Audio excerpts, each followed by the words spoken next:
Добро утро, криптоентузијасти. Малку ветровито денеска, доста бранови, но прево место да се живее. Морам да признам, најубавиот двор кој што некогаш сум го имал.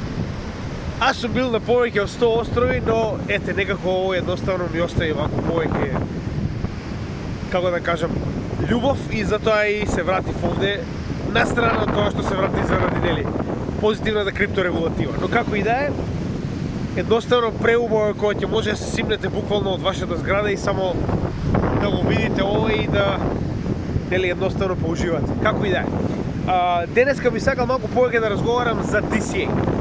Односно имаме ситуација во која што трейдинг во оваа ситуација, посебно во овој дел бул маркетот, е доста потежок. Не само тежок, туку многу повеќе луѓето кои што моментално тргуваат се склони кон паника, се склони кон продавање поради страф. Зошто е тоа така? Значи, јас постојано зборувам дека за мене DCA е правилната опција и дека DCA за мене представува правилната стратегија и гледате дека тоа веќе еден цел циклус го работиме, значи нели со оглед на фактот дека почнавме преку bear маркетот и буквално сето она што сме го инвестирале, што сме го алоцирале до сега и понатаму се наоѓа на истото место. Дополнително што правиме, само алоцираме кога имаме поголеми корекции. Сега, оние кои што се полого со нашиот канал, многу добро знаат за што зборувам, но денеска нели ќе мораме тоа да го повториме за да споредиме која е разликата помеѓу DCA во вакви ситуации на голема паника и трейдинг. Значи, кога имате трейдинг во ваква ситуација, многу од луѓето едноставно испаничуваат и излегуваат од позициите. Баш поради тоа што не знаат што ги очекува, дали ќе има влошување на ситуацијата и најчесто се случува истите едноставно да ги напуштат своите позиции. За разлика од тоа, DCA ви дозволува и понатаму да останете во просторот, затоа што вие прво, кога сте ги ставале вашите позиции пред, да речем, година и пол-две, цените биле екстремно мали, така да дури и да добиеме сериозна корекција, тоа нема да го промени фактот дека нас и понатаму сите позиции ни се во профит, така. Друга битна работа во оваа ситуација е дека ние и понатаму сме целосно посветени на ова поле. Што значи дека јас немам никакви сомнежи дека ова поле е иднината како на финансии, така и на многу други гранки кога станува збор за технологија. Сега, за разлика од тоа тргувањето, например, најчесто го користат луѓето за брз профит, така. Во оваа ситуација имате момент каде што поголемиот дел од луѓето кои што тргуваат го користат ова чисто едноставно да направат брз профит, затоа што моментално се наоѓаме во одреден дел од циклусот или пак има некои позитивни вести.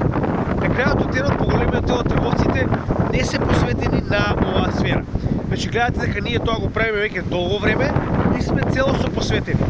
Разликата е од тоа што они гледаат кој проект има некаква надградба или вести која што може да искористат за потенцијален профит. За разлика од тоа ние гледаме кој од овие проекти може да изгради подобра позиција за нас на долг рок во овој бул маркет. Со тоа што за нас овие надградби не се, значи, само buy the rumor, sell the news, поголемиот дел од нив представуваат интегрален дел од развојот на тој екосистем, се разбираме. Значи дека во оваа ситуација DCA вас ви дозволува да инвестирате во самиот систем, во самиот проект, без разлика дали станува збор за Ethereum или Solana или што и да е. И уште една од причините поради кои што постојано зборувам дека купување на мемкоини е грешка. Затоа што вие овдека инвестирате во следниот финансиски систем, инвестирате во посебен тип на технологија која што очигледно ја носи следното скалило на технолошки развој на многу различни гранки. Сега, кога ние го правиме тоа на циклично ниво, со стратешки DCA и после секоја, да речем, негативна вест, не заборавајте дека практично наместо да се фокусирате на тоа дали веста е негативна и дали можеби ќе оди до нула, како што, например, тоа го прават трговците, вие се фокусирате на тоа кога оваа вест потенцијално би направила дно за цената на она што сакате да го купите, што реално е нешто што е многу поразлично од погледот на трговците на оваа сфера.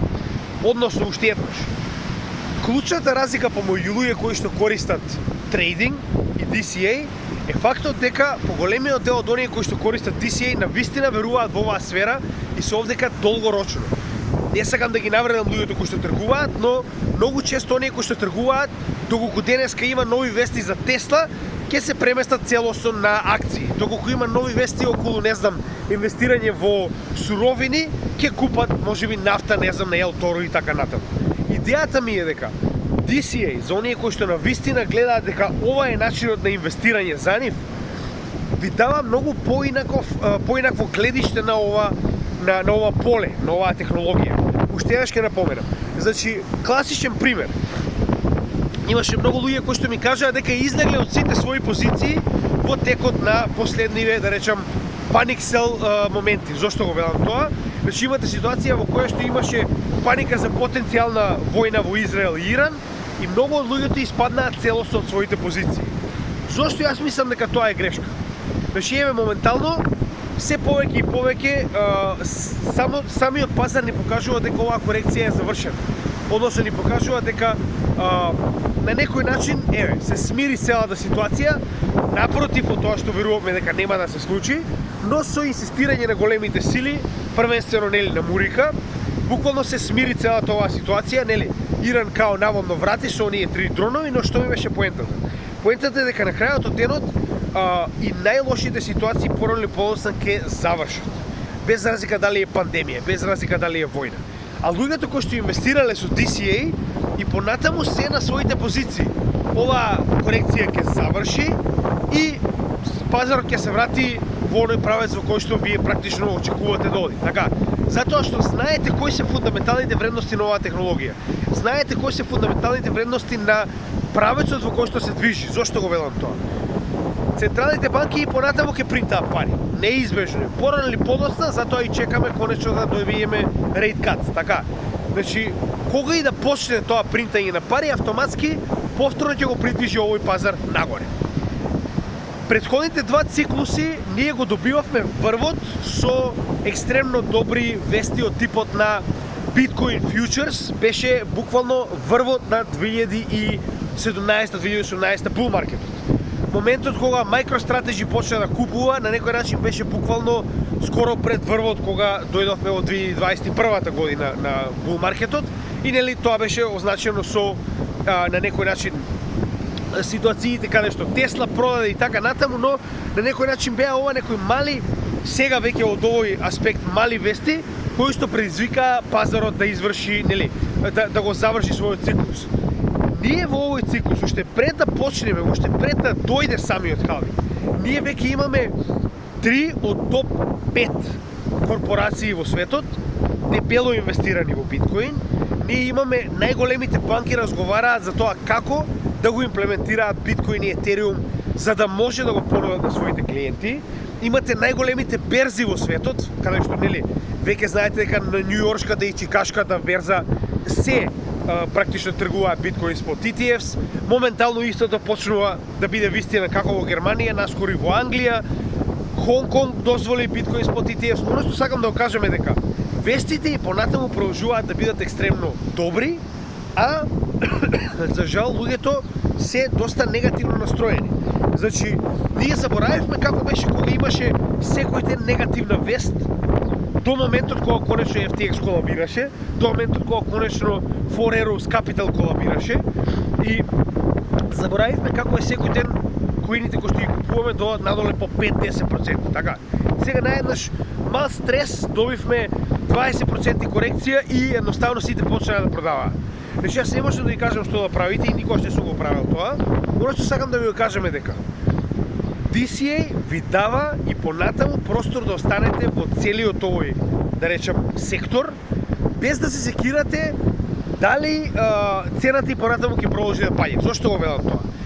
Практично DCA е сосема обратно од менталитетот на трейдер. Односно, во ситуација во која што вие сте сигурни, според сето оно што кажаме до сега, дека едноставно оваа сфера ќе оди нагоре без разлика на се, само прашање на време, вие практично веќе не гледате дали да испадете од позициите. Вие гледате кога да ги надградите вашите позиции. Така, значи во оваа ситуација е истото. Зошто го велам тоа? Јас наместо да гледам дали ќе почне војната, дали ќе има нафтен шок, јас гледам кога потенцијално би било дното на овој дел од пазарот за да доинвестирам. Се разбираме? Што значи дека јас секако не излегувам, тоа што сум го ставил секако ми е ставено и без разлика на се сум спремен и да го изгубам до нула, Што значи дека единствено што ми останува е double down, да продолжам со она што веќе го правам. Односно, ниту една од фундаменталните причини поради кои што инвестираме во крипто не се променила. Така да не гледам причина зошто би промениле начинот на кој што го размислуваме буквално на почеток на самиот bull market. Како што кажавме, главниот дел од bull marketот и понатаму очекуваме да биде сега, после остварувањето на халвингот, така да уште еднаш ќе кажам. Не можам да разберам зошто поголемиот дел луѓето кои што ми пишаат дека ги напуштиле своите позиции и го направија тоа, кога да, потенцијална војна и понатаму, значи да бидеме реални. Доволно е еден напад за да ескалира сето ова, но тоа не го менува фактот дека уште еднаш сите фундаментални причини за и понатаму да бидете во овој пазар не се променети. И понатаму имавме успешен халвинг, и понатаму имаме еден куп институции кои што буквално се спремаат или веќе влегуваат во овој пазар. Значи имате ситуација во која што сите алткоини моментално работат на своји надграбби, партнерства, нешто што беше многу ретко во текот на 2022 и 2023 година за време на bear маркетот, така. И затоа уште еднаш ќе напоменам. Трейдинг, односно луѓето кои што го тргуваат овој пазар, најчесто тоа го гледаат како моментална ситуација во која што може потенцијално да го зголема своето портфолио за неколку проценти. DCA најчесто станува збор за луѓе кои што се дебело инвестирани во оваа сфера, кои што гледаат дека оваа сфера на вистина има иднина на долг рок. И уште еднаш ќе напоменам, не гледам причина зошто тоа досега би се променило. Повторно, знаете и сами, јас не можам да ви кажам што да правите, на секој од вас останува да одлучи за себе си, но не гледам причина зошто и понатаму DCA за мене не би била профитабилна стратегија, со оглед на фактот дека дури и после овие корекции, фактот дека ние купувавме во текот на 2022 и 2023, нас ни дава многу голема предност пред сите оние кои што сега влегле на пазарот. Но дури и да сте влегле сега на пазарот, на крајот од денот пак ќе кажем, одлучете сами дали треба да останете или не. Но само што поминавме халвинг, погледнете го нашиот лайвстрим кој што го направивме оваа сабота, каде што дебело зборуваме за тоа што представува халвинг и што очекуваме после истиот, а во меѓувреме се надевам да ќе останете со нашата програма. Ви благодарам што го следите нашиот канал нормално и се гледаме во следната прилика. Поздрав од Крипто Гемиџија. Hodl и DCA.